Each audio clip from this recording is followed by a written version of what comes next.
TheJesseRay with the Growth House podcast. We are here at Billy V's Palace. Shout out Billy V. And I'm here with one of my best friends, Nathan Harris, my brother. What's good? Doing good, man. Appreciate you. Man, I appreciate you being here. I'm excited to, we probably should have done this last year, but this timing is perfect.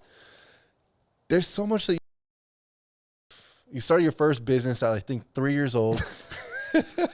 Second business at 6.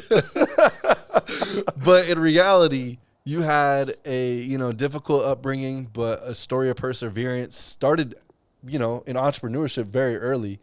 I want you to set the stage where you're at now with your companies, with, just your life, and then we'll take it back. Yeah, so thank you for having me. As Jesse mentioned, done some interesting things in my life, and it's all been due to just surrounding myself with exceptional people that saw something in me that I didn't even see in myself. And today, what we do in many of our businesses is largely find exceptional individuals and create a wraparound experience so we can kind of realize their dreams together. So as Immersion, we are a venture development accelerator focused on capital strategy and corporate innovation. But then also loved hospitality and experiences, and that's where I really started, was in entertainment. So also a restaurant owner on Uncle Buck's. If you ever watch a Milwaukee Bucks game and you see that big entertainment district out front with the building with the Milwaukee on the side, built that. And it was amazing because that used to be a grocery store. And that was one of my first really big projects, but that paved the way for me to see so much more. So I think that, what I learned from being a creator and a marketer and a hospitality person paved the way for me to be different in the world of innovation. Humble guy, man. You could add a lot more, things to his belt, but we'll stick with that for now. So take me back, Nate. What was like growing up? Single mom, is that correct? Yeah. You and Saul? Yep. Yeah, walk me through that story, man. So our upbringing was a little bit different, and back when I was younger, I saw it as pain and as a sad story, but now I see it as the biggest blessing I ever had. To take you back, you just think about a young woman in her early 20s, 18 to 20 years old, meets an amazing man, which is my dad. I absolutely love him as a superstar, but, obviously things happen in life, and they went their separate ways, and my mom had to deal with that, and figure out how to be on her own at such a young age, and while still trying to go to college. And there was some family history things that came up at a pretty young age that took a heavy toll on her. And I was about 12 years old, and ended up opening the door, and I was greeted with depression and for the first time. And I was seeing my mom laying there almost lifeless, and just realizing kind of like what that moment meant for me. It changed everything for the rest of my life. And I went from being a child to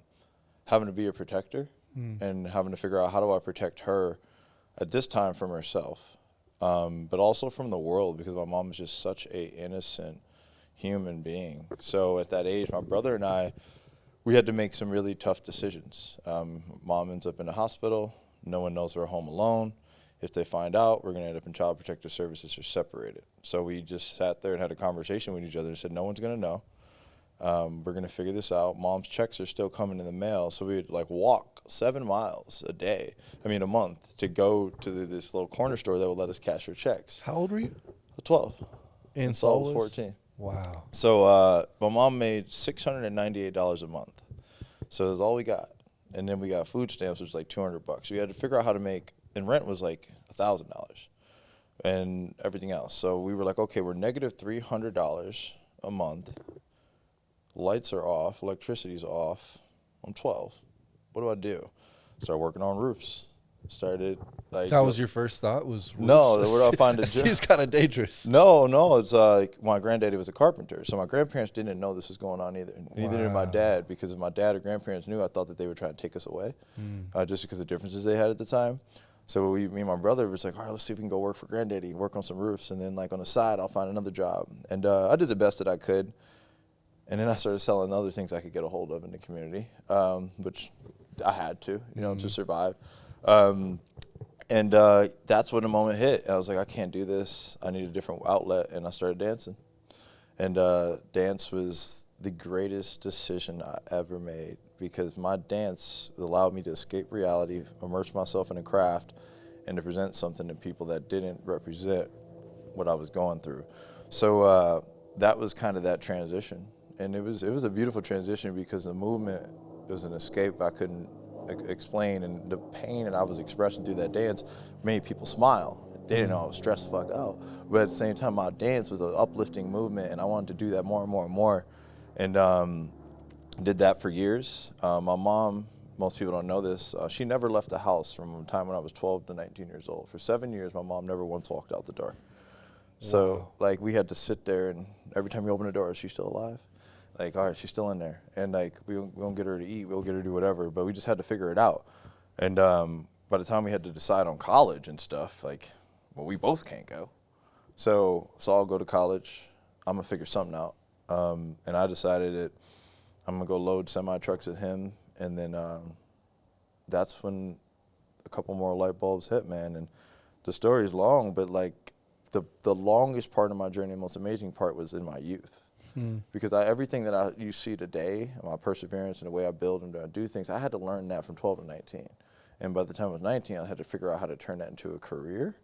And that career was marketing and branding, which the reason I did that is because I knew how to do events. And if you looked at me coming up, if you looked me up, I was one of the best dancers in the Midwest. I was like ability to draw in iconic people. 16 years old, hosting parties with Ashley Simpson, in Milwaukee. And this is something you got paid to do. Yeah. So it was an underage clubs of Milwaukee called Ladybug Club and Sugar. And they really wanted to grow that under 18 kind of experience. That was a Midwest thing. Chicago did it too. And they were willing to invest in that. So I'm sitting here, they got every celebrity, everybody, Pete Wentz coming in. I'm going all the choreography. And by the end, they were like, you want to do some older club stuff? I'm like, all right. While you're still under 21. Way under 21. Yeah. I was like, I'll do that. Yeah. So we started doing all kinds of cool stuff, and we built a dance team called the Fresh Bums. And the reason we were called the Fresh Bums is because, we were poor, but at the end of the day, we still dressed fresh, even though we lived our lives on the ground as a B-boy. So we were the Fresh Bums. And my nickname was Dream. So if you see my bracelets or anything that people call me back home, they call me Dream. And that was it. It was like, we're going to be the freshest bums you ever met. And we brought the game, and it took off. And the biggest moment for me was Panther Fest. I finally got to college. UW Milwaukee. It lasted a whole semester, but I got to go to Panther Fest, and they had Common performing. And if you know hip hop, he that dude. Oh, for sure. So I'm like looking at my boy Chris, looking at Saul. I'm like, we got to do this. And like, do what? We got to get up there. They're like, he gonna do it regardless. So we got to go with him. So we run as fast as we can, jump the fence. The homie does a backflip. I do a front flip. My brother does a slide on the ground, and we just start breaking it down while Common's rapping like, what's going on here? Who are these dudes? And as they're taking us out, security, he's like, no, bring them back here. Let them dance. And we started killing it. I go to Madison, win Hip Hop Revival, Talib Kweli, and boom, blow on my leg, done dancing. Damn. You blew it out dancing? Yeah, drunk dancing. Shouldn't have been. Oh, man. But I leaped over a dude, slipped on some water, and it tore my groin and hamstring. Leg was purple and green, and I was sitting in a bed in a hospital like, damn, I'm going to pay my bills. I can't even go work. So so let me just ask you, what was your thought? This was what, 17 years old? At this time, I was 20. Okay, 20 years old. Were you like, professional dancing is my path? I That's where I'll thought that make was my money? it. I thought that was going to be it for me Yeah. because I didn't really see myself as anything else. Yeah. I didn't have a high school diploma yet. Or I had just got my high school equivalency because I dropped out of high school because I had some stuff going on with family. Mm-hmm. But I was an international baccalaureate student, so I'm like a high-end failure. So I ended up saying like, I'm a dance, but then I got hurt, which was the second time I had been hurt in like a 2-year span. It wasn't gonna work no more. So I had my little janky laptop, my little Toshiba, and I looked up digital marketing because this new thing came out. It was the iPhone and then Facebook, and it seemed cool. And I'm like, a lot of people are on this. Like, how do they get there, and what does that mean? And what year is this? Because this is way before Well, no, Facebook social ads or any of media that. and all Social that. media was just taking off. Just So taking off. 2007, the iPhone comes out. Okay. Facebook is out, but Yeah. it hadn't matured yet. Okay. Facebook just starts getting used for businesses in which is 2009. So in 2009, I started my agency, and from 2009 to 2011, I ended up taking on all these hospitality clients all over the Midwest and really just trying to do the best I can. A lot of them were really taking advantage of me, but I knew it. So I did this program. I was like, you're going to screw me? Okay, let me find a way to not get screwed. So, to get screwed the least. So I carried this thing called no cure, no pain. And the no cure, no pain model Kevin Kowalski taught me was that if I don't do what I'm supposed to do, you don't pay me a thing. But if I do, you pay me a massive premium. And that's going to be 10 to 20% over the goal that we set. So I did that, and these guys didn't expect me to do as well as I did, and I started getting all these high commissions. They started not wanting to pay it, and I just let it ride. I knew these guys weren't good people. I just knew I needed to use them to get to where I needed to be, just like they were trying to do the same. So I'm like, all right, I'm going to let you pay me trash pay, and I'm making huge differences in their businesses. And one of the guys goes, hey, I want to steal you, and you work specifically for me. I'm about to open up this place, and it's going to be called Uglies. And he showed me this ugly duck, and I'm like, oof, all right, I like what you're thinking about. But the brand didn't exist. It was nothing. And he walked me into this grocery store. It's all ugly and stuff. I'm like, man. He goes, but you got to quit everything else you're doing and trust me and work for only me. And if you do that, I'll give you ownership, not just commissions. He's lying. But I didn't know that. So, I need this story on record. Yeah, man. so he was lying, and I didn't know he was lying. So I get this contract in front of me, and I'm walking in this restaurant, and they're like, all right, we're going to pay you $125 a week. And you're going to work 100-plus hours a week, basically. And you'll earn your equity that way. And then I'm like, man, all right, you can still bartend, though. But you earn your equity. It's basically working for free. So I go in there for 2.5 years, grinding, building everything. These guys are lazy. They're not focused because they're so busy focusing on what they're going to spend their money on. They weren't focusing on how to make it. And they get into a feud against each other. And everybody else is like, why are you sticking around these dudes? I'm like, because when they fail, I'll rise. So I see. So you already had a vision, like what's going to happen and how you're going to capitalize off it? Yeah, because I knew business at this point. I had great mentors. And I had already watched them screw so many people and me. And I was so deep in with them that I knew that I couldn't walk away without something. And I knew how toxic they were. And I knew that I loved the brand we were building. I had so many good employees that trusted me. I had hired 70, 80 people that believed in me, and they waited 1.5 years for this place to open. And if I walked away, it would be letting them down. So it wasn't that I needed to capitalize for them. It's because this city needed this. I knew where that district was going to go. And at the time, the Bucks were the worst team in the NBA, and they had not signed Giannis yet, everything. And then all of a sudden, these dudes get a restraining order against you. So first off, I get the place open. And then they fire me the week it's opening on my birthday. It never signed my agreement. I'm sleeping on the floor of a mattress in an abandoned condo that's for sale because at the time I'm like splitting up with my girlfriend. I'm about to make this big move and open up this place. And I get fired. I got $300 and 3 months behind on rent in the middle of a move, and I just got a brand new office. Like, I'm screwed. I'm like, what the heck am I going to do? So they end up screwing me over. I leave. And Halloween's coming up. And there's this Halloween party that had been iconic in the city for years, and I wanted to beat it. And I'm like, all right, I'm going to go head-to-head with these dudes because I know how to throw a party. So you're going against Uglies? No, I'm going against everybody. Okay. At this point, everybody's the enemy to me. Yeah. Because at this point, all the older guys in the city had tried to screw me in one way or the other. And I'm like, I'm going to show you what the next generation going to do. So we started doing our own thing, going to all these different clubs that actually were good people, like my boy Tony Scoofus and all those cats. And I'm like, I'm going to show the money, I'm going to show research to these dudes. And it took off. And then I had this guy named Mike Vitucci who was mentoring me on the side, just back and forth, back and forth. That's my partner now. So, but for 9 years, he was like, all right, you can't do this. I'm like, yeah, I can. So I ended up doing it on my own, built a consulting business, and then, long story short, they failed. They were about to close, and they had a restraining order against each other. They're fighting, and a judge, which is this, it's going to be a movie one day. The judge goes, you have to appoint somebody because it's going into receivership, and they're going to delete the business, and then it's going to be sold for its assets. But in the meantime, you have to appoint somebody to run the business. So if you know anything about bankruptcy, that's what happens. So I get appointed, and So wait, why would they appoint you? because they had to use a third party that could operate the business and keep it successfully moving. I was the only person that knew how to run it. And they trusted you enough to be like, I didn't choose. I didn't even know what was you were forced happening. I walked in, and they were like, you're going to be the director of operations. Oh, wow. I'm like, what? And then my lawyers at the time were like, Nate, take this opportunity. And then we did it, and I went in there and took the place from $40,000 a month to $350,000 a month in 9 months with a 1% marketing budget. It was because we programmatically built out an experience. And all of a sudden, this guy named Giannis gets signed, Jabari Parker, and Chris Middleton. And I don't know nothing about basketball, really. I'm walking down the street. It's USA in the FIFA World Cup. I'm like, let's go, party. I see this big dude walking up to me. I'm like, what's up, dog? And they were like, hey, can you sneak us some Red Bull? And I'm like, we go back to their little condo. And Wait, this is Giannis? No, this is Jabari at the time. Yeah. And then who else was it? Dang it, I forget a couple of them. We go back and they're all sitting there at the time. And John Henson, there we go, from North Carolina. And we go back and they're all playing FIFA. They not drinking. They not doing nothing. Everybody else party. I'm like, these dudes are the most disciplined people I ever met in my life. I've never seen them like it. All other ball players was loose. And it just became this, like, we got a bigger vision. And that's when the Bucks are about to get sold, and I learned how to lobby, and we kept that damn team there, and I was a part of one of the biggest changes in sports history.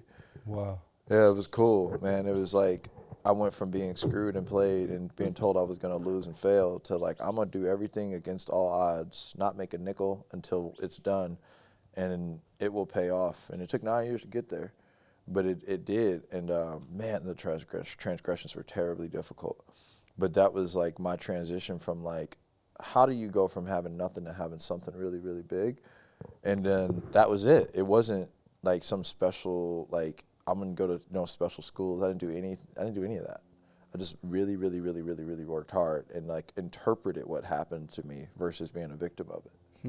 So much to unpack there. I want you to continue the story, but at the same time, you mentioned 8 years before you actually what ended up happening at that 9th year? Well, the screws never stopped. So the same guys that were dysfunctional, you know, like, we ended up opening like 2-3 more locations and stuff. And I ended up moving here thinking everything was gravy.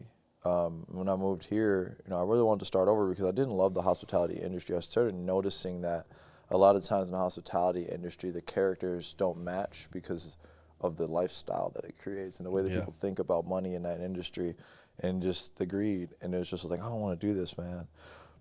Despite the business or whatever, even the greatest restaurants you see, even here, like, you always have these terrible scandals. And I was, like, dealing with a guy that was just stealing from me, stealing all the money, just a victim of the vices.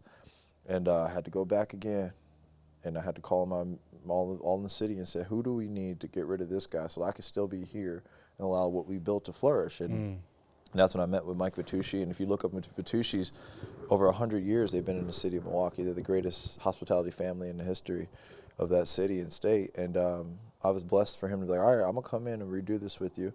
We're going to do a really great partnership. We're going to work hand in hand with the Milwaukee Bucks, and we're going to do something that's never been done before. And I'm going to let you be free, and you let me do my thing. And that's where we're at today. And I fully focused on what I'm really good at, and it's not hospitality or marketing, and it's understanding the nuances of building a business from the ground up and understanding the people it takes to make a dream a reality. Because so many people focus on the solution. I love focusing on the problem because if I got the team, we can solve any problem. But if I got a solution, I have to laser focus on trying to make this thing I'm attached to work, even if it ain't the right thing. As long as I've got the right people, we can start over 100 times and do it over and over again. So going back to, like, how long it took, I feel like people now, if they're smart, they probably hire a mentor or a coach, and then, you know, within 6 months they're expecting results. You'll get results in 6 months, but you may not get the results you want, right? If you think that you're going to open up a business and you're just going to make money, you don't know what's going on. You know, the reason I had to wait 9 years is because we utilized a strategy called a waterfall payback strategy. So if you don't have any money and you want to become a business owner and actually achieve wealth, you got to make a sacrifice that's comfortable for the investors that are involved. And what you do there is you go to a group of individuals and you look at an asset and you interpret what the asset means. And in that use case, there was a building that was a grocery store that was a dead property. It was worth crap, maybe a couple $100,000. We then increased the value of the property. So in exchange for increasing the value of the property, you negotiate a long-term lease value with a buyout option. So now that person gets the property appreciation. You predetermine the value of the buyout over a given term, and then that's the real estate deal. And then you've got a separate deal, which is the business that's inside of the real estate, which increases the value of the real estate because the value of the real estate is based on a multiple of the lease value. So then I'm like, all right, I'll be the tenant with the people that want to be restaurant owners. The building owners just want to be building owners. So now you've got two companies that you can own that are one. And that's what I understood how to do. So when I looked at all of this and I started thinking about it, I'm like, okay, well, now you have to put an immense amount of capital in. This is $3.5 million at that time. And what are they going to get back for that? And how are you going to eat in the meantime? Right. So with a waterfall strategy, I advise everyone to look it up. There's a European and American strategy. None of that matters. Just create a hybrid and understand it. Is when you take an investor's money and you say, hey, I don't necessarily want to be an owner with you for the rest of this business life cycle. So instead, I'm going to do an accelerated payback where you get paid back a guaranteed interest rate where it's like, hey, if I'm borrowing $1 million from you, I'm going to give you up to 2 or 1.5 back, and then you're gone. But you get paid first before I ever get paid any profits, or I just take a small amount of profits because I just want to get rid of you, right? And they're okay with that because you don't know if it's going to be around 4 or 5 years from now. I believe it will be. So for me, it's not like, oh, man, I had to wait forever to get results. I was getting results every day knowing that in 5 years, I'm going to be set for 50. So it wasn't like I'm mad that I didn't get to drive around in a Bentley today. I don't give a damn. I'm about to buy another restaurant tomorrow. You know, I could do 3 different restaurants at a time, knowing that each one has, this one's got 1 year left, this one's got 2. Now you start to build a portfolio without having to use your own money, but instead you're being you're a asset manager and not just addicted to building a business. It's a different role because I'm not a restaurant owner or operator. I can't run a kitchen, but I know how to run the business. So then you moved to Arizona.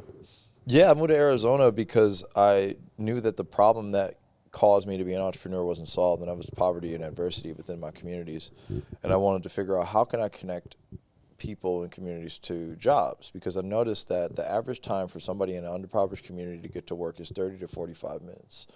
And that's if they drive, and that's how far a place is. But if you actually look at the public transit system, it takes them 2.5 hours to get there because they got to go from bus to bus and plan that ahead. And then also the qualms of, like, imagine going to a grocery store that's 5 miles from the bus stop. I had to do that when I was growing up. So, like, for us, it was like, we need to save our community, so we got to bring the jobs to them and the things to them. So I thought of the idea of using the tool I had built my businesses with, which I forgot to tell you guys this earlier, is how I did all that stuff with these bars and restaurants is I just worked in a Facebook group, and I had a bunch of engineers and super talented people all over the world that I used to reach out to and post tons of content online, get millions of followers on LinkedIn. And I had all these intelligent people coming to me to get access to my clients. Because all my life, I've known how to connect with powerful people and get big deals. So I'm like, hey, I got the deals, you got the talent. And that was what Ease originally was. It was just for me to manage all my people, pay them, and everything. And I spent like $5,000 on somebody in India to build it. And that was, for 5 years, I used that. And then I moved here, and I'm like, man, I could turn this into a business. And because the guys that I met in Silicon Valley were like, yeah, like, we could build this. And I got it to like, all right, let me license it out. So I pre-sold the license to like 7 companies, got to like $30,000 a month in like the first 2 months. And then ended up getting here, and I'm like, just like, hey, I could just focus only on this. Let's do that. So I just start building. And then I get an idea. And my boy's like, man, just apply to acceleration venture capital. My boy Kobe, I'm like, man, I don't want to do that because investors are evil people. They're shady. He's like, man, just do it, but do it in your terms. I'm like, all right, I'm going to do some shit that nobody's ever done then. I'm going to make a plan. So I put all these Post-it notes on the window, and I made this plan. And I'm like, all right, I'm going to go to this accelerator, this accelerator, this accelerator, and I'm not going to take money from any of these people. I just want the connections. I may take a little, but I don't really want it because I want to be in control. So what I did was I was like, all right, I set on an equity accelerator. Teach me how to raise money. Went for Generator. Get into Generator. The same guy I campaigned for the Milwaukee Bucks with, the Milwaukee County executive, Chris Abley, is the guy who owns it. Says, don't raise no money from nobody. I agree. Let me do it. Cuts me a check for $500K, sends me a term sheet after. And then I'm like, all right, I'm off to the races. So I start grinding through Generator. Everywhere I went, pitched 450 people in 9 cities. And I turned them all down. 450 people in 9 cities in what period of time? 6 weeks. And people are over here saying, man, I got 10 people rejecting my idea. I got turned down 99.9%. I've pitched thousands of times. So every real accelerator you go through, you do about 400. Wait, do you want to break down what does an accelerator look like? So what an accelerator is a programmatic strategy to helping people learn how to accelerate the growth of their businesses, either through connections or education or resources.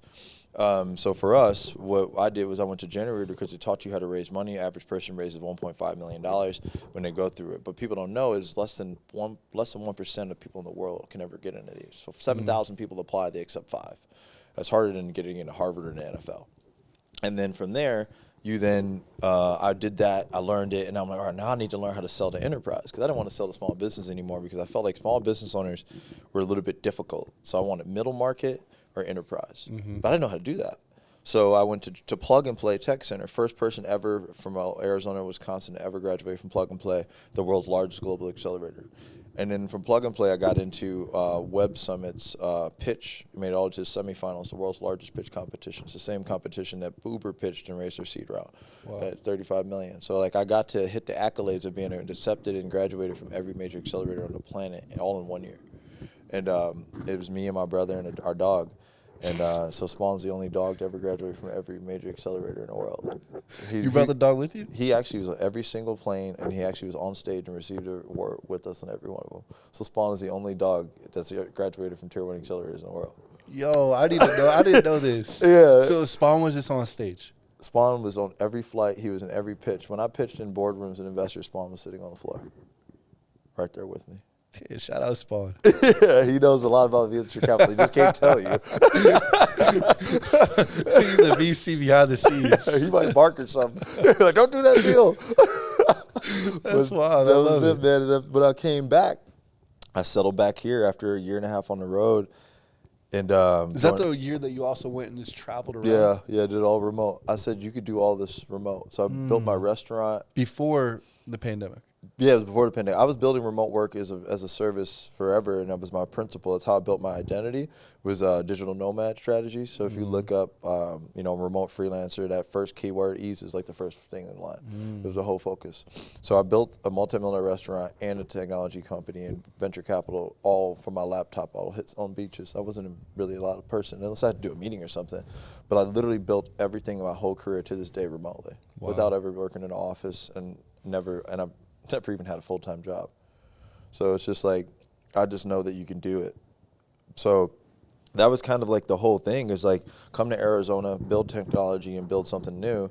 But also it was hard being a black founder with no background and from adversity, and knowing that, like, one thing I learned about going in the corporate and venture world was like, everybody wanted to use me as like a label, right? It was like, I always had to be because I'm black versus like just being because I'm talented.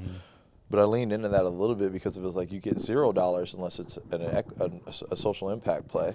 So the only way to get capital is to let them use that. So I just had to get over that for a while. And then eventually I was like, F that. I'm just going to sell to people who want to buy my services, instead of like giving up a piece of me for someone to celebrate that didn't participate. So to date, I have some amazing investors. I've gotten rid of some people that don't belong, and we've been building something that's different than I've ever seen before, where like we went from building these great companies to now I get to work with all the greatest universities in the world to find their best and brightest and teach them everything that I know, and every mentor and every VC and every accelerator I've ever learned. And it's been crazy, working with Arizona State, Grand Canyon University, UC Riverside.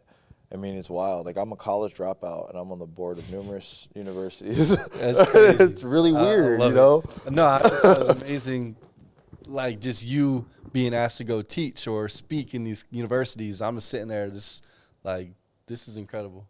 I just don't know how I got there, because to me, I thought I'm unteachable, so how do I teach? And I think what I realized more than anything is that we were all right, not just me, and that we called for the educational system to change. We called for healthcare to change. We called for business to change. We called for remote. We called for all these things that it took a sneeze to notice.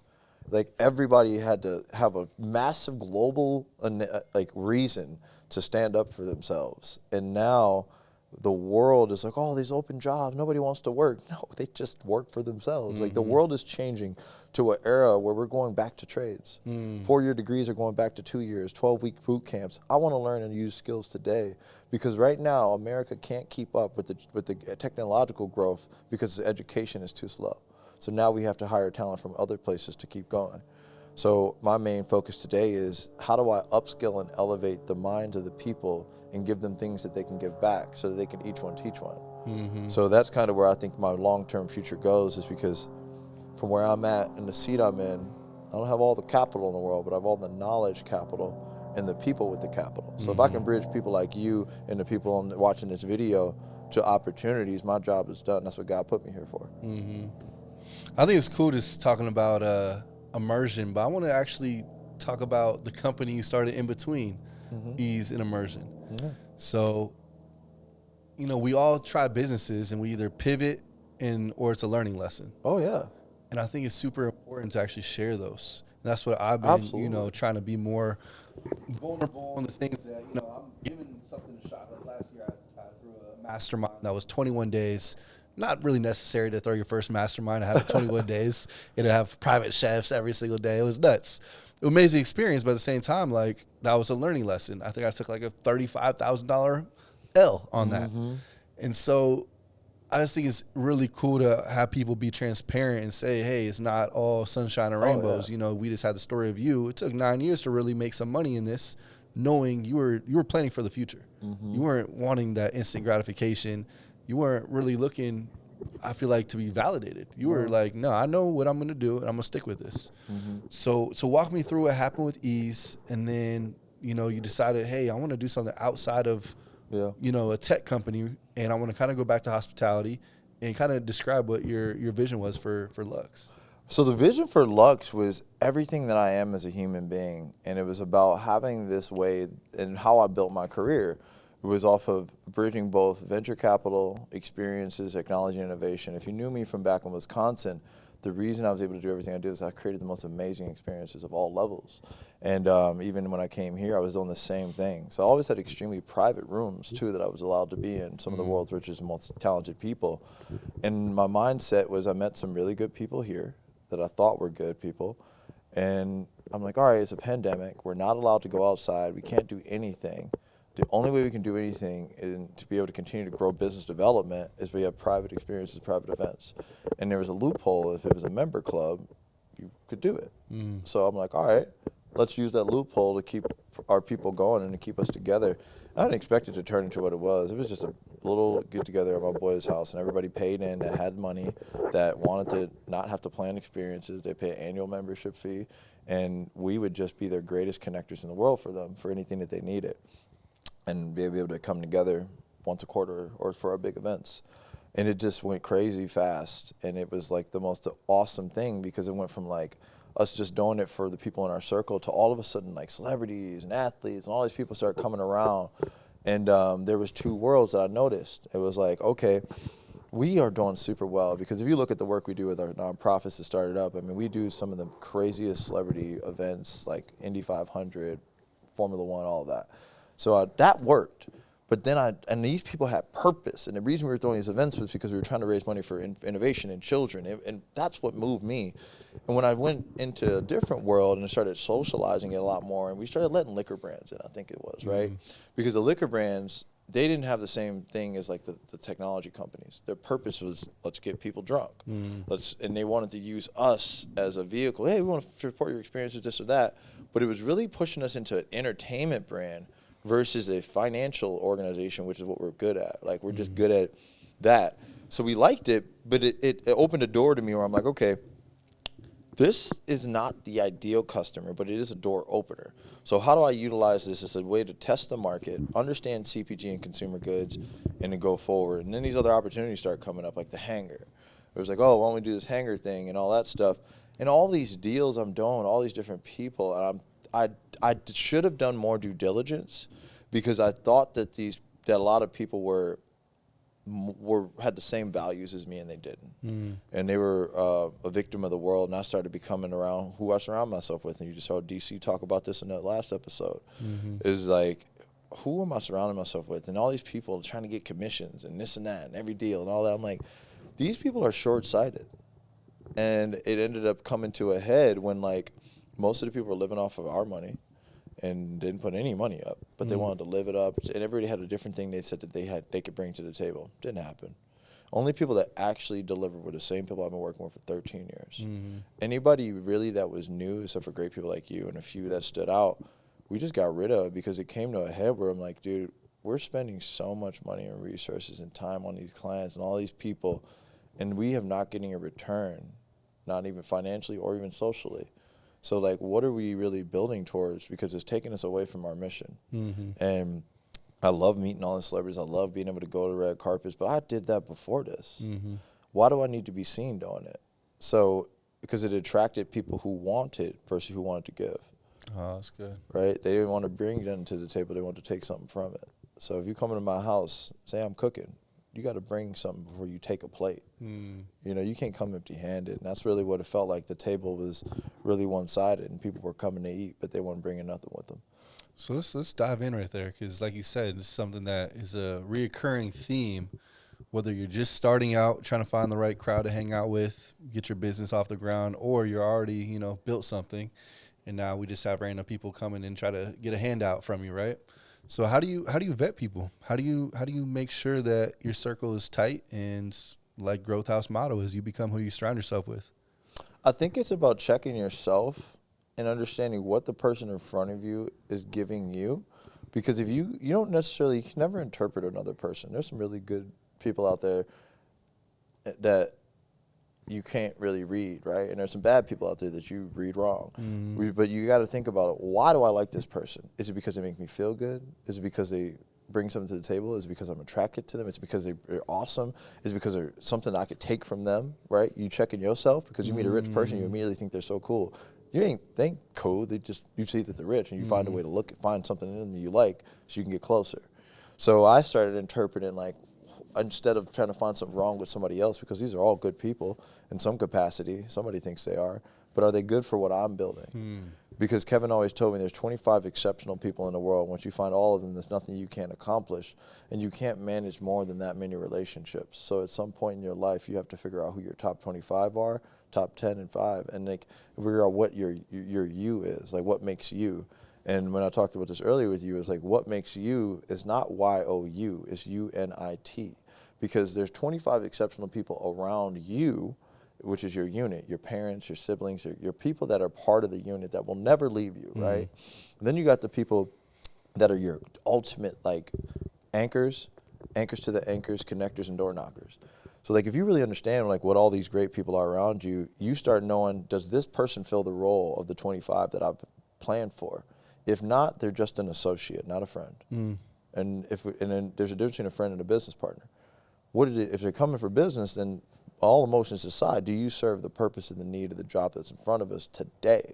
Because a lot of people don't know what stage relevance is. They got a bunch of stale opportunities, right? You got all these people around you, but breaking bread is when it's best, when it's fresh.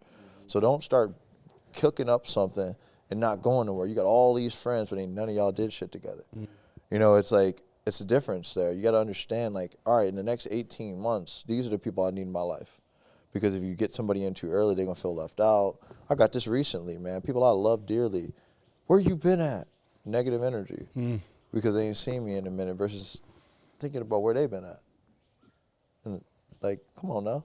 Like, are you really stage relevant? And if you're not relevant in the stage of my life, that don't mean you ain't going to be relevant in the next one. Because in these past 9 months, man, like, my whole life has changed, you know? You know, like, the past 2 years, watching my dad get cancer, my mom almost die, you know, my best friend and partner lose all his parents. Like, it's one of those times where, like, I don't think like other people no more.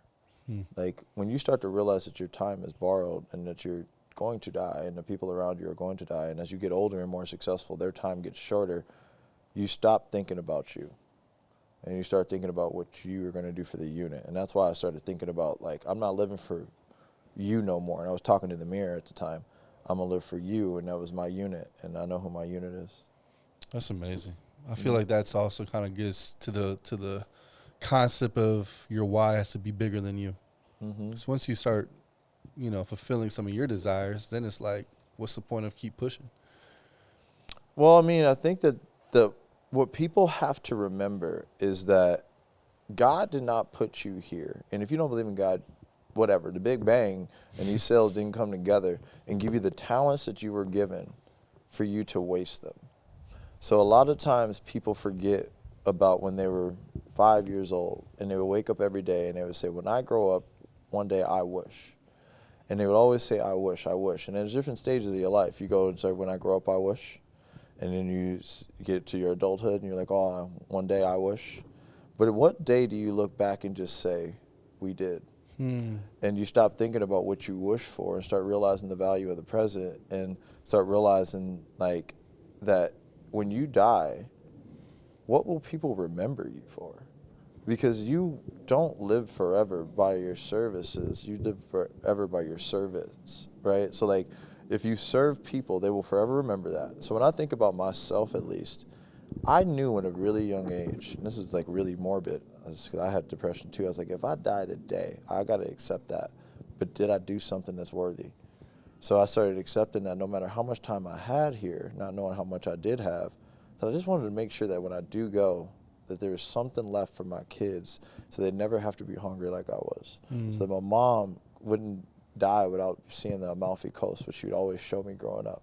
If something, and that's what happened when I almost lost her. I was like, whew, I almost didn't show her the world, but I got to see it. No way. And that's something that you got to go through some pain to see that. And that's where there's one tattoo on my body. It's called Strength in Adversity. It's a poem I wrote when I was 12 after I found my mom. And it was about how you find strength in the greatest, darkest times. And that's something I want people to think about, because those are the times that make you be selfless. Like if you ain't had a dark time yet, or if you have had one, don't be a victim of it. It's purposeful. It's supposed to happen. Right. You think you're driven by fear, or do you think you're driven by the goals and dreams that you have? Fear exists in the absence of certainty. So whenever I'm afraid of anything, that means I just didn't plan well enough. So for me, I don't really have fear anymore. I just have opportunities where I need to learn more. Because everything I'm afraid of is the thing I need to focus on the most.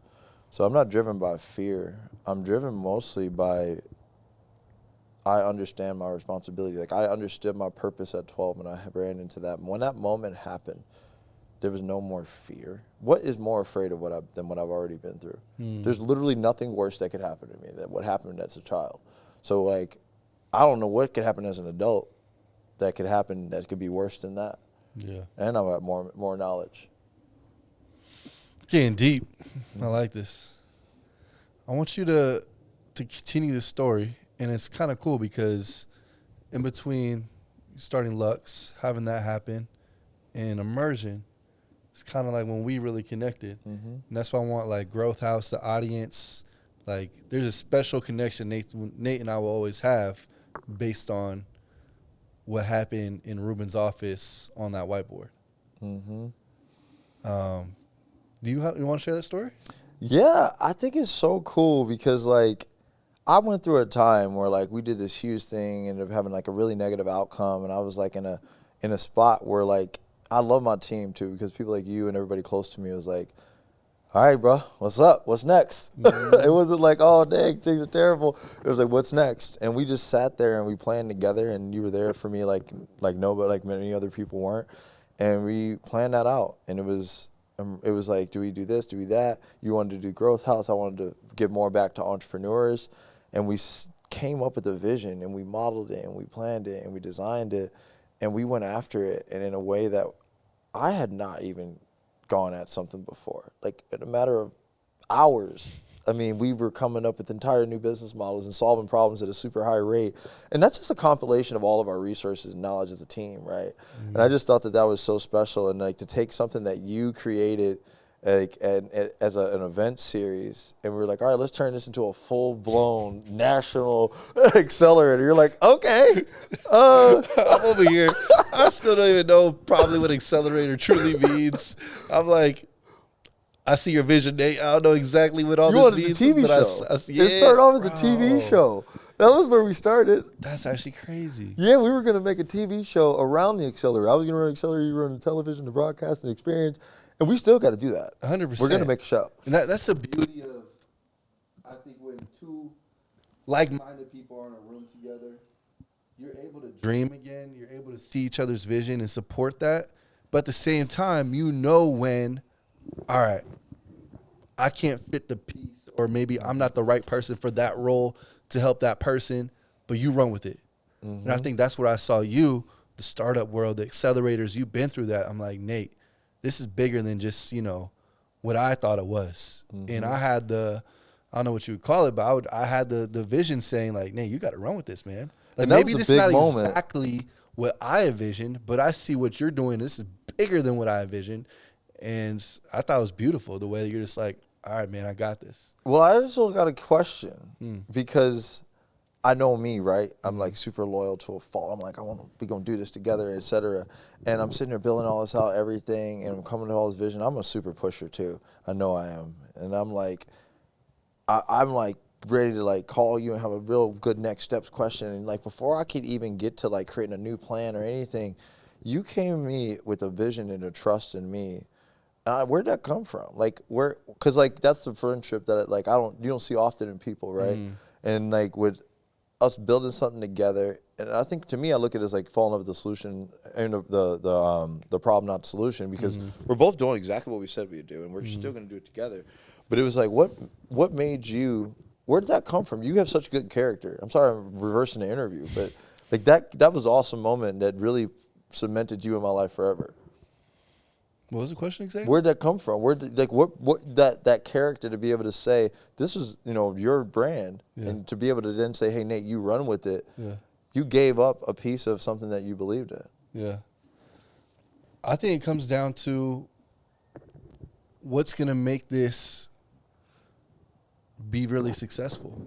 And I felt the role that I could fill, and you believed in me to fill. I realized there's probably someone better for that role. And I think it's me knowing your integrity, your character, and trusting you that Nate's not going to let this down. Nate's going to take this. Nate has a background in this. And for me, it was also thinking, I've already started something. I think that was my biggest thing. There's people that are counting on me to continue building what I've already built. I have a community, TheGrowthHouse, you guys watching this, and I was like, I got to go back. I got to finish what I started. I'm trying to, and I think I probably had shiny object syndrome. I was only a year into entrepreneurship, true entrepreneurship, quit my job, all in on myself. You have 10 years of background, and I was like, all right, I got to finish what I started. I'm not going to hop around. Do I believe in what Nate's creating, and will we help kind of build together? And then Nate just took it to the moon, 100%. And so that's where it was. It was my faith in you and my realization that I got to finish what I started. You know what's funny is that that resonates with me, because if you look at what we just talked about, finishing what you start is so important. And that's something that resonates with me super well, because like even with immersion, it's also finishing and expanding the work that we've already started as a unit, right? We all have a common trend, which is why we're recording this right now, is that we don't want to grow without giving. So like we all are like, how do we build purpose-driven businesses? And I think immersion, TheGrowthHouse, ease, everything we've talked about, everything you talk about, the people around you, is I think it's like you had to find what matched your purpose, to find what matched my purpose, but all of our purposes are relatively the same. 100%. It's honestly just like potentially different stages of people's life.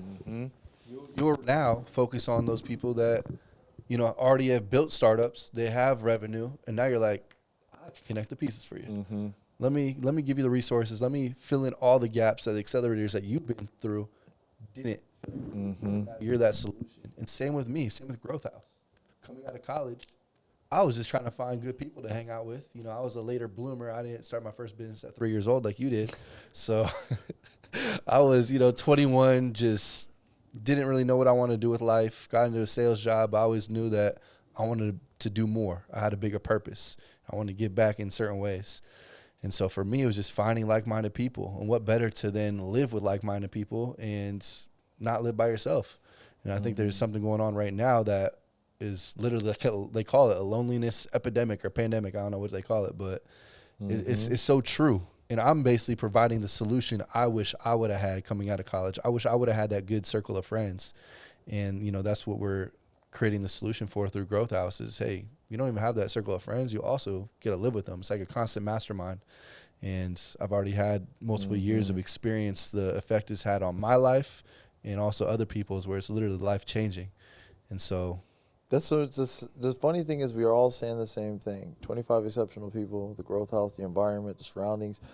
People don't realize that, right? Like, it's the people you surround yourself with. And people need to fill different roles. There's got to be the capital person. There's got to be the legal person. There's got to be the strategy, the banker. There's got to be the bulldog. We all know him. His name's Saul Sutton. Like, we got to have, like, the one that's to protect everybody. Yeah. Everybody needs to know their roles, like a football team. And if all of a sudden you got a whole squad and somebody's like, well, where's my role? You may not be in the role today, right? So today, you got to go do whatever you need to do to develop into the role we have planned for you tomorrow. Nobody left behind. It's just seasonal. So I think that's the piece that people need to realize is, like, build your org chart of your dream life, not just your dream company. Because when you build the org chart for your life, you can do anything and everything. And that's the other piece. Like, me, myself, like, I want to be able to jump to where I'm at if I didn't have the great partners that I have, because as soon as I went from poverty to partners, my credit score went up. My assets went up. My knowledge and research went up. Now I got the best lawyers in the world. Like, by understanding a good partner, it's key, and not trying to get money out of the person. You may not ever need a nickel from somebody. Like, even like Kevin Walker, for instance, he'll put money in sometimes, or I just need him to watch me through the deal. Can you just help me get this done? Just come to a few meetings with me. Like, just make sure I'm doing this right so I can get the most money out of it. Like, people just don't know what they need sometimes. So true. And I want to touch on Kevin, man. Such a great dude.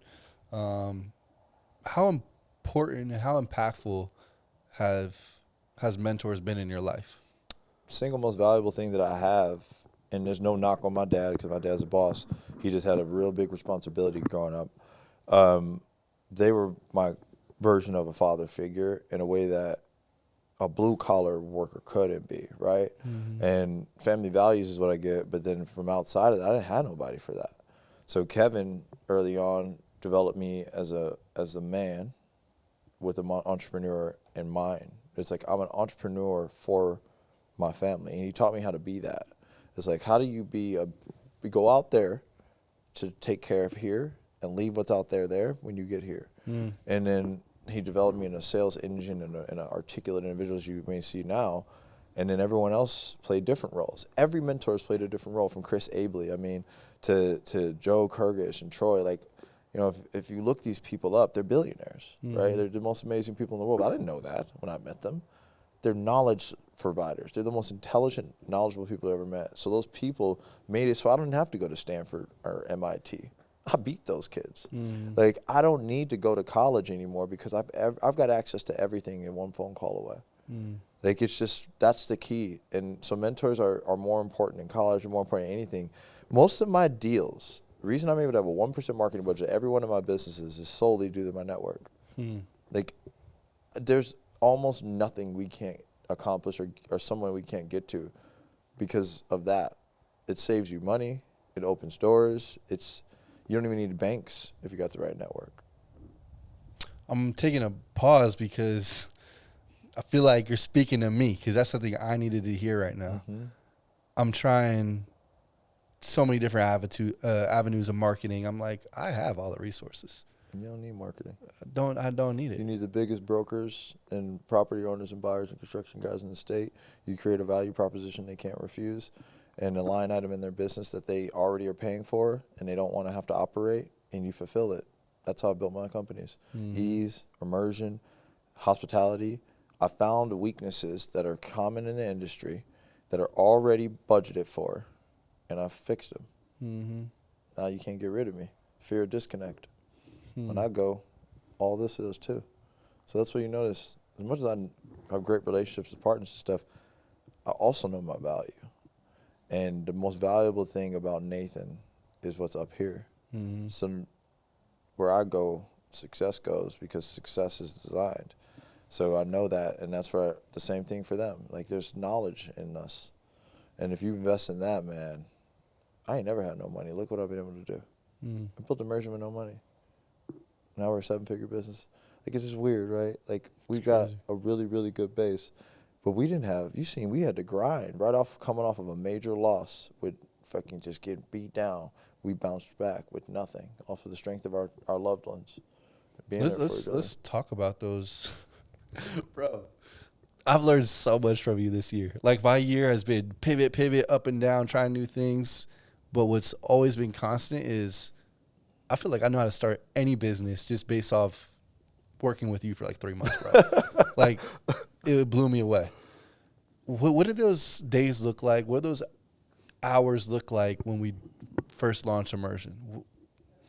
Wow, you know what was beautiful is because we went through the same experience you have to go through when you're doing a venture discovery process for like to raise money or something, or like the same process I took you through is the same process that we use at UC Riverside. So I'm on the board of UC Riverside's Executive Human-Centered Design Program. So I teach executives at large enterprises how to start companies.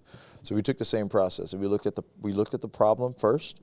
And then we had interviews constantly. And you may not even notice we were doing this, but we went all those meetings, all those calls, all those outreaches, all those automations. Mm-hmm. That was all data collection to be able to figure out what was the landscape in the minds of the people from venture capitalists to startups. Let's go to every single event. Let's go sit on every board in the city. Even the boards I'm on now, as much as I love the boards that I'm on, I'm also on these boards to learn how the machines work. Mm-hmm. And that's not wrong. That's what you're supposed to do. Yeah. So we did that, and then we took it, and you got to go through the analysis. And I love that you got to see the designing of the buyer personas and understanding how the buyer personas drove acquisition costs and how acquisition costs and lifetime value was based upon the services offered by persona.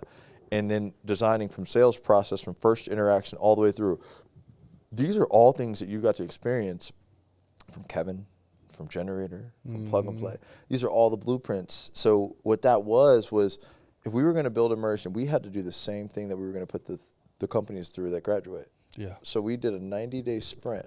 So what was it, February, March, April? We did all our research and analysis. May, June, July, we recruited all of our startups. And by the end of that, we had 8 companies that today have raised over $20 million.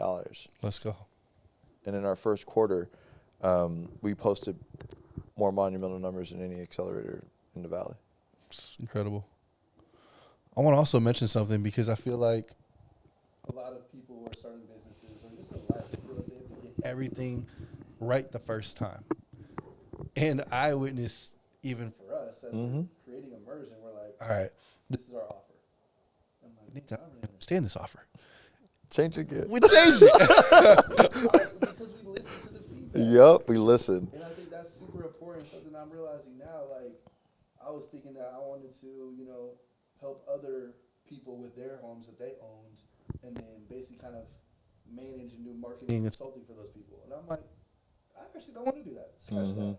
And I think it's okay, and we have permission to pivot and to look at offers and see how the market responds to us.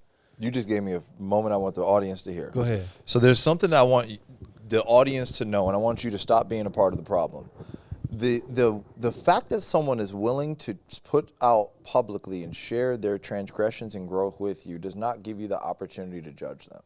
Does not put you in a power position, does not put you in a vilification position. You are not on jury. So when someone is willing to open the market and allow you to participate in their research and development, you should act as such, and the only feedback you should give should be constructive, not vilified. So when you start to see things like myself or Jesse or anybody on the internet exposing their ideas and allowing you to see it, offer support, offer advice, let them openly tell you about what they're going through. And that's the biggest thing I noticed too is like a lot of people don't understand like Lux or your stuff, all the things you've done in the restaurants, all that. They see all the testing, this, that, they see something fail, they see something work. If I just didn't show you, one, you wouldn't be learning anything from us, you wouldn't be subscribing. Yeah. And I would just be hoarding information. I would only show you the wins, and you would think that I was some kind of fake person you see on social media that you always get. But instead, because we let you close, you get to see all of that. So instead of watching for entertainment, watch to learn, because that's why we creating this. 100%. Tired of people being like, oh, such failed. What did you do lately? What was the last time you failed? I don't fail. Thank you. Don't fuck with me. Sorry. Well, you don't try hard enough. Yeah. That means you're not building nothing. Or you just... If you're not failing, then that's so true. You're not building the same lifestyle. Yeah. Like, because my job is research and development. My job is to lose money to make money. I got to find out what's wrong with something until I figure out the solution. Because if my first attempts worked, there'd be no point hiring me. Mm-hmm. Won't work that way. Never would. So test. Keep testing. I mean, I feel like you're gonna hit some more goals. So just keep talking, and I feel like we should talk about misconceptions. Well, I think at the end of the day, I mean, that's where those misconceptions are rooted from. Yeah. And I think that also is part of our fault, right? So even as I sit here in this beautiful home, somebody watching is going to have some kind of effect if they see a grotto versus a barn. Or just a normal living room, right? This experience creates a want as well as it creates knowledge. So as I'm giving you knowledge, I'm also creating a want. And I got to balance your energy, and I got to be conscious of that. So a misconception is, oh, man, I want to be doing this. But at the end of the day, this isn't paying us. The content and the people we connect with is. So for you to want to be on a podcast and setting up in a beautiful home is short-sighted, when the real reason we're doing this is to create a better relationship, to create content online, so when people meet us, they can find something they can connect with prior to doing business with us. Absolutely. So if you're sitting here excited about the finish line of the marketing, you need to unsubscribe or listen closer. Because the reality of it is, the misconception is that the finish line is it, not the progress. And I think that I'm just in love with the progress, and that, like, we also like showing everything when it's perfect. We hate showing something if it ain't gonna work out, or talking about if it ain't gonna work out. Can we just make sure that it's all good before we tell anybody? Because I'm just afraid. No, I'll give it to you 100. Man, that sucked. Yesterday we didn't hit the outcome we wanted, but this is what we learned from it. So if you've ever ran into this situation, this is what you should do. That's what people should put online versus, oh yeah, everything was amazing, blah, blah, blah, it crushed it. If it wasn't, it wasn't. Now there's a difference, right? You know, if you got a business, you got to protect, like a restaurant or something, a service aspect, that's one thing. But if you're building your personal brand, authenticity is key. So true. Keep your corporate crispy and clean. That's cool. You can act like that's cookie cutter and perfect. I ain't gonna put emotional stuff on my business page. It's wrong messaging, right? Like, psychology of my buyer is a very conservative, wealthy, or very high value person. They don't care about that. They just care about, well, what is the business use case? But the people who care about me, who follow a personal brand, that's where the authenticity comes, and you don't have misconceptions because you're real. The misconceptions come when, think about the reality of politicians. It's always bad when a famous person gets exposed when it wasn't in the character you've seen. When somebody's bold and they're bold, something comes out, doesn't make the headlines. But when you sell a different version of yourself than is your reality, that's when bad things happen. Because now who we thought you were isn't it. If you are who you are, just be honest about it and don't create an identity that isn't real, because now you got to live up to that 100% of the time. And I just couldn't sleep that way. So much wisdom right there, and definitely rewind that, listen to that again. I want to ask you a couple last questions. Speaking of being, authentic, transparent, I feel like you've gone through a big change in your life since you started Immersion, and you can share if you would like, but you went from like doing Lux, entertainment, late nights, all that stuff, and all of a sudden my guy's locked in his room. It is, we call it the war room. Yeah, the war room. He's got monitors everywhere, just grinding away. And you gave up some, I don't know if you would call them vices. Yeah. You gave up some stuff, and you're like, now my mind is so much clearer, and I feel like, dude, I've seen a drastic just change in you, man. Yeah. I think the biggest thing for me was that reality, right? It was like, when you're building with liquor brands, this was our primary customer at the time in entertainment, you got to go out and serve customers. You got to drink with everybody. You got to make them taste the product. You got to live the product. And I did that to build Uglies back in the day. I did it before. So I knew that part of it was like, all right, I thought I needed to do all that to build up in a hospitality space.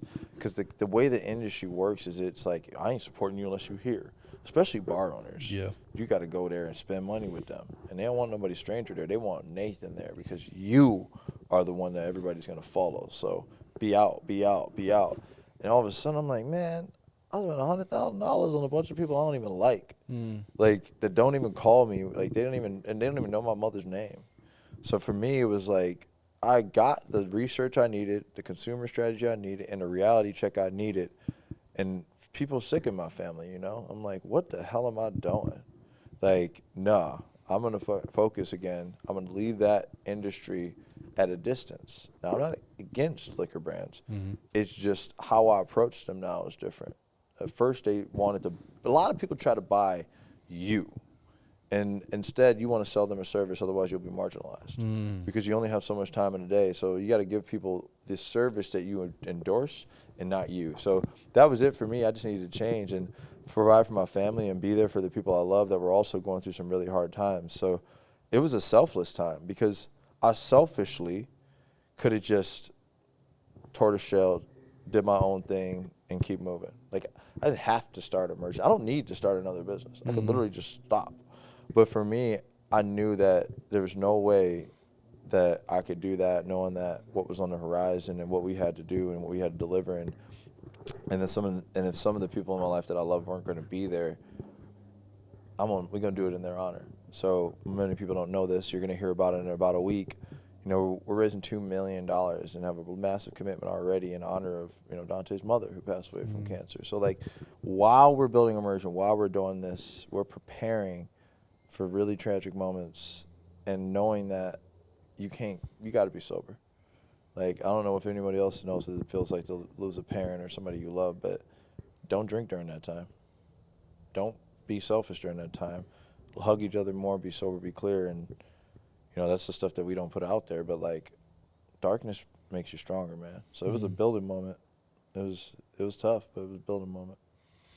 Someone out there is watching, whether, they're entrepreneur, aspiring entrepreneur, or they're just in a profession, but they want more out of life, and they're trying to start something, and they're going through that darkness.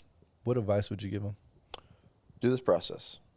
First, read Stephen Pressfield's The War of Art, and to have a notepad as you read it. You can read it in a day or two. It's like 170 pages.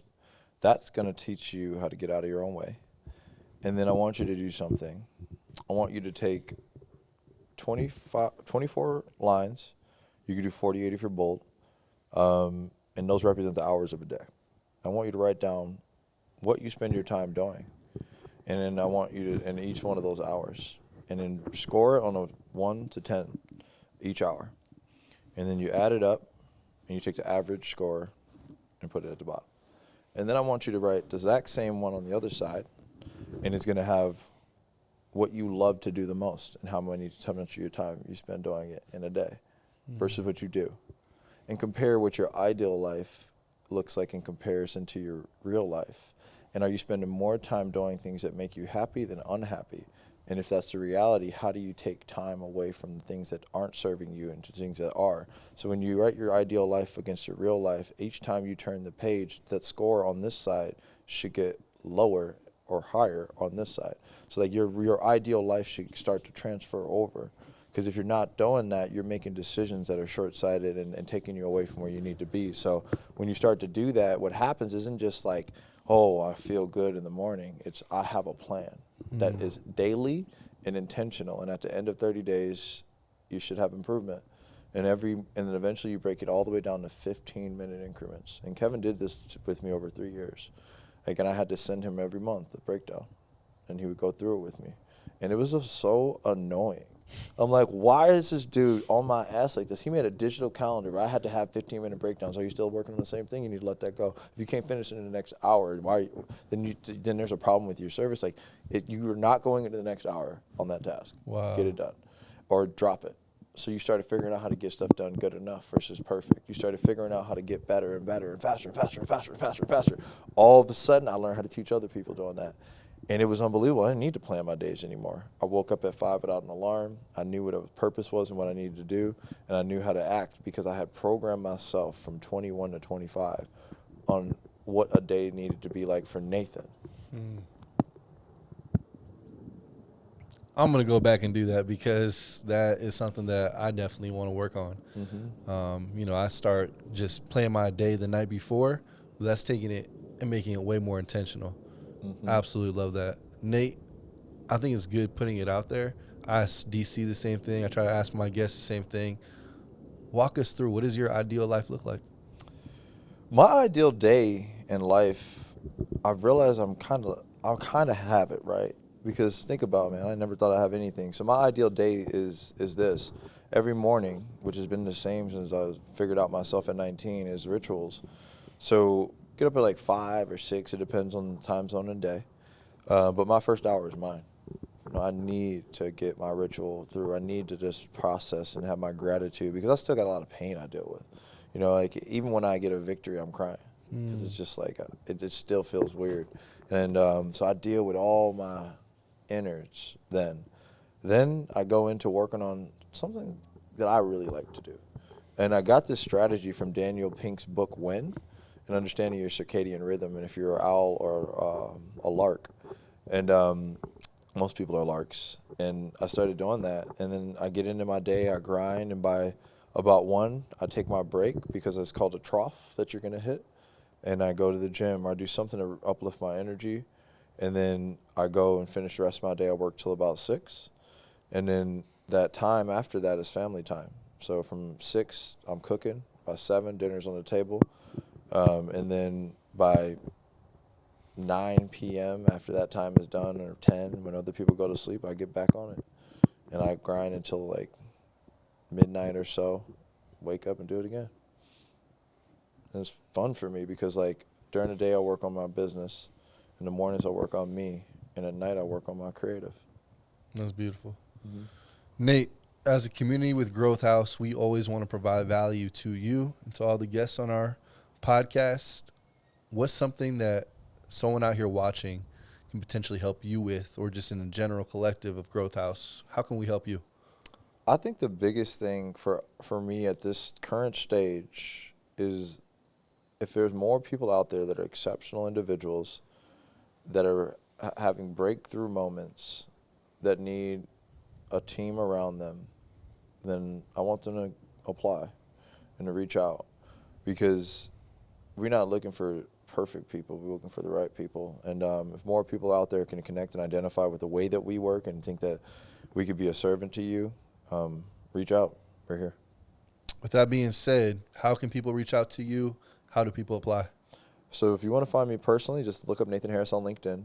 Well, they might find the other guy. Oh, the Oprah ruined it for me. So Oprah Winfrey endorsed a book of a guy named Nathan Harris. He don't look like me, but I'm the cool. I was the first one. So look me up on LinkedIn. Don't look up the Oprah Winfrey guy. Or go to immersionno.com, and you can apply there, find our LinkedIns, our whole team. You'll start to see the breadth of our team and who's on board, and we're here to serve. Absolutely. TheJesseRay with the Growth House podcast. My brother, I appreciate you being here. My honor, man. We're out.